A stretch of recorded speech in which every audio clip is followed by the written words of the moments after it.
There could be a simple common cold immediately turns out into a bleeding.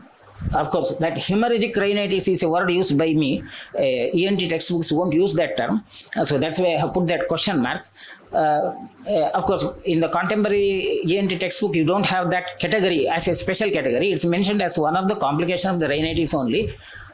But we will have such patients where the hemorrhage could be one of the clinical presentation, which I consider as a Raktaja Pratishyaya. And in the Raktaja Pratishyaya, Raktasrava itself is the important feature there. And in that condition, my prescription would be, instead of Mrutyunjaya Rasa and other drugs, it will be Pitashamaka Dravyas like Sutashekara, Kamadga, Draksharista, Anutailanasya. And this also is one of the areas where we can make a definite change. And in such conditions, Anutaila has to be used only after the bleeding has stopped. When the bleeding is there, we will not use the Anutaila. Usually, the bleeding subsides within 2 to 3 days of starting the treatment. Then once the bleeding has stopped, Anutaila can be used for prolonged duration, and that definitely can prevent the complications, and we will also have some upper age. Sorry, next part. Now, if the patient has a persistent condition and for prolonged duration, patients come to you quite late, it may result in atropic changes. And this is one of the areas where there is a severe limitation. Prognosis is poor. Neither contemporary system nor Ayurvedic system produces a satisfactory relief, but still patient may continue with our management. At times, some of the patients may continue with our management for 1 or 2 months, then go to another doctor and so on. So they will be having experience with many doctors and eternal patients, like they tend to be eternal patients. At times, patient may have a satisfactory relief, and that's exactly the atropic rhinitis. Usually, when a patient of atropic rhinitis comes to me, I send the patient to a ENT specialist so that the patient would be patient would not be happy with the ENT specialist, and whenever any other family members of that patient develops some of the symptoms, he would say, so naturally the next choice would be you. So it's what we call as a reference to the competitors. There is a principle. Of course, it's not an established. I'm not talking about established principle. These are the principles of the practice. We use the word reference to the competitor. Reference to the competitor is when the prognosis is known to be poor, we refer the patient to a specific competitor so that his name will be spoiled. Okay, but still we can pull on with the patients. So there, when you deal with the patient, your communication ability is one of the key issues. Like how far you can convince the patient, how you can keep the patient's faith on you. This is more important than really the medicals. Medicines, of course, do help. I don't say that medicines don't help at all. But you will have a problem with this kind of situation where the outcome would be comparatively poorer, and the patients would always have that wavering feeling. So your management, otherwise non-medical management, comes to the issue. How you manage is another issue.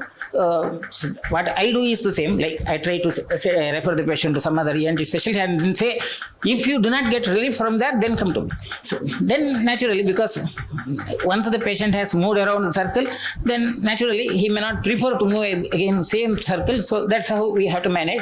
Anyway, Virechana is one of the therapies which can often produce a very significant benefit at times. Again, chance factor. I don't say you are very sure about the treatment, but Virechana, many times repeated Virechana, produces a significant change in that condition where you have atropic changes. And atropic changes, of course, Sushruta has very clearly mentioned as the Dushta Pratishyaya or the Anaha, Nasa Anaha as such.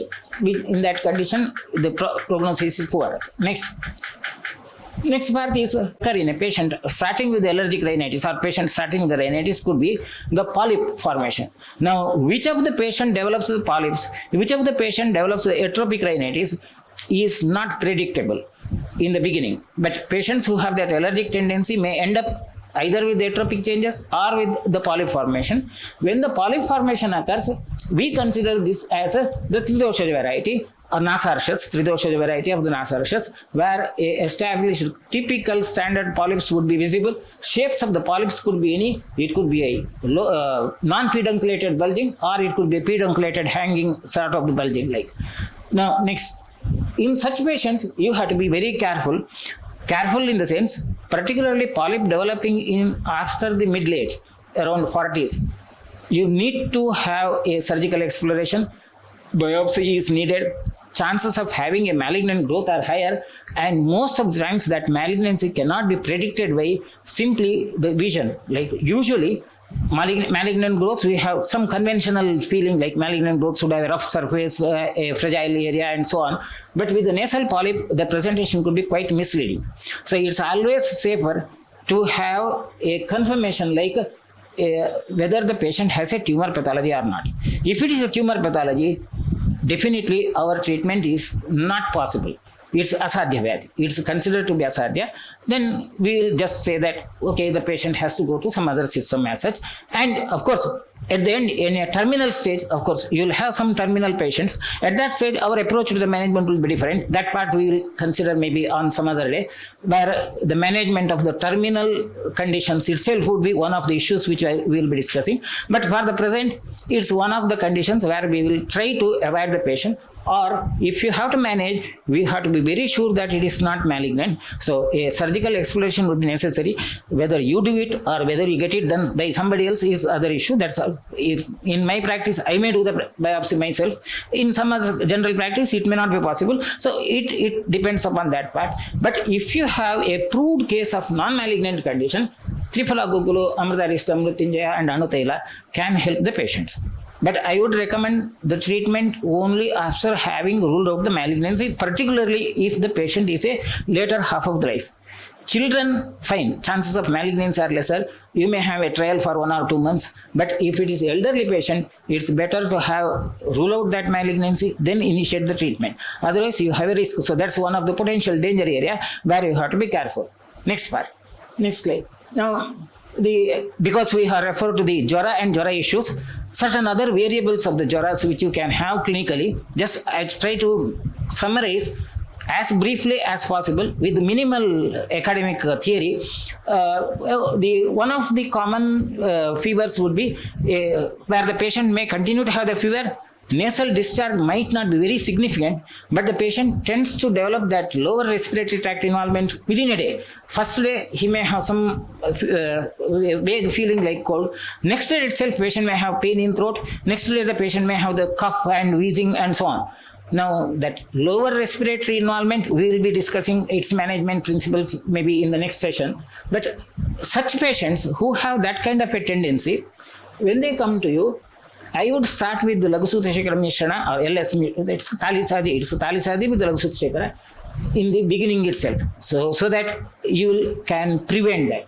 And that's exactly what's considered as a Vata Kapha Jajwara. Vata Kapha Jajwara Lakshanas, where the patient would have more severe systemic symptoms like joint pain and so on, and lethargy patients and Kasa, cough would be the initial stages. Within a day or so, the cough developing. Such patients are again, most of the times, such patients are those who have used antibiotics quite frequently. Most of the times. Again, I am not objectively saying that this is exactly thing, but this is how the things would be presented. Or many times the patient may have some other systemic factors which has made them susceptible for such a virulent infection. And in that patient, it could be safer to start with the Ladhusutta Mishrana in the beginning itself. Before the patient develops the symptoms, if we start that, you can produce some changes and there, in that condition, instead of the Amritarista, which is Tikta Rasa, we would prefer to have Kumari Asava or Pipalyasava, which would have more Pachana Gunas and help in resolution of the Kapha as such. That's how the approach would be slightly different. Right, next part. Now, certain of other conditions where you have a limitation, where you have to be careful, where you have to avoid. Now, when the rhinitis that becomes a sinusitis and you have severe septic or severe atrophic changes, where if you look at the nose, you will find lots of pus-like discharges or even hardened calcifications at times, which is mentioned by Sushruta as Nasa Paka, where there is a typical pus formation. And where the patient would have more severe suppurative signs, tenderness also could be there, often the visible swelling also could be seen. That's again a limitation for our Ayurvedic approach of the treatment. Sushruta has considered Nasa Paka as a asadhya vyadhi. Next slide. So in such a patient, the option of the treatment would be a course of antibiotic is necessary. Now, whether you prescribe the antibiotic or you make the others prescribe the antibiotic, depending upon your choice. If you want to have a pure Ayurvedic practice, send the patient for somebody who can prescribe the antibiotics. If you prescribe, that's fine. But these are the conditions where the antibiotics are prescribed, and most of the times it is the gram-positive infections, and an antibiotic which is suitable for the gram-positive infections may be prescribed or may be made to be prescribed. But simply managing with Ayurvedic treatment may not be possible because Sushruta has described it as asadhya. Now, that's one of the guidelines. If our Samhita says any condition as asadhya, I consider that as the limitation for Ayurvedic treatment. You cannot manage that patient with Ayurvedic treatment. Then you may have the option of combining two treatments or maybe refer the patient other way. So that's another issue, complicated issue. So without that, simply with our treatment, it may not be possible. So it's safer if a patient comes to you, either you prescribe the antibiotic or refer a patient where the antibiotic may be prescribed. And number of patients are not many. So even if you refer the patient to somebody else, you will not lose significantly. So need not bother much about that part. But still the options are many. Right, next part. Then because we have discussed about the Jwara varieties, another variety is the Pittaja Jwara. Pittaja Jwara where obviously the patient may present with the hemorrhagic signs, so-called hemorrhagic fevers which are commonly seen now, dengue and so on. Of course, there is an awe about those so-called hemorrhagic fevers. Today, in the present day situation, you have lots of names for that. So forget about the name. Need not bother about that. But investigations are necessary. When the patient presents with the signs of hemorrhage, where the spots, reddish spots are seen, that condition would be one of the area where you have to be very careful about the investigations. Of course, in the Pittaja Jwara, Rattaja Jwara, where you will have the hemorrhage, in Pittaja Jwara you will have that yellowish discoloration. I would consider that viral hepatitis as the Pittaja Jwara. And in that condition, the investigations are important. If the patient's liver functions are severely affected, now, if there is an obstructive pathology and accompanied with the obstructive pathology, that is again another limitation for an Ayurvedic treatment. A non-obstructive condition where even if the bilirubin level is raised, at the same time, transaminase levels also are raised. If the transaminase levels are more than 1000 something, that's definitely one area where Ayurvedic treatment can help. If the transaminase levels are lower, it's at something around 200, 300, but the bilirubin level is tending to rise, the prognosis is poor. Either you refer the patient to somebody else or go for further level of the investigation. Simple liver function test would not be enough. You will have to identify some source of obstruction, cause of obstruction, and the treatment has to be more detailed, more specific, which we may discuss in maybe some other sessions, like how to deal with the patient presenting with the jaundice as a clinical symptom. So for the present, we'll say if you have a typical patient with the Pittaja Jwara Lakshanas, my treatment will be 𝘠𝑚𝑦𝑒 Kumari Asava Mrutyunjaya. And if it is a viral hepatitis, typical viral hepatitis A or B, need not bother about. As long as the patient doesn't have an altered conscious level signs, cerebral irritation signs are not seen, definitely we can manage with our medicines, provided you take care of the electrolyte balances. If the patient has severe vomiting and severe changes in the electrolyte conditions, it may not be possible to manage with our medicines alone. You may need some electrolyte replacement therapy. So you need, better is patient is admitted and kept under your observation and managed till it's possible. A OPD level treatment may be risky because the changes occur very rapidly. A patient who seems to be healthy now may become very ill, very sick in a few hours. So it's better to keep the patient in under your observation and till the febrile condition is over, but still we can manage. But management of that condition requires more of attention. A simple, casual, regular practice may not be possible, but I still say that it can manage with Ayurvedic medicines alone. But you have to give importance to the investigations. Investigations may have to be repeatedly seen, and then the follow-up has to be done. Supplementing with either the electrolytes, supplementing with the vitamins, supplementing with the maybe at times vitamin K specifically may be required in such conditions depending upon the patient's status. So it's not a condition where we can just practice with Ayurvedic medicines blindly, but it can be managed if you have that kind of a perception, vision as such.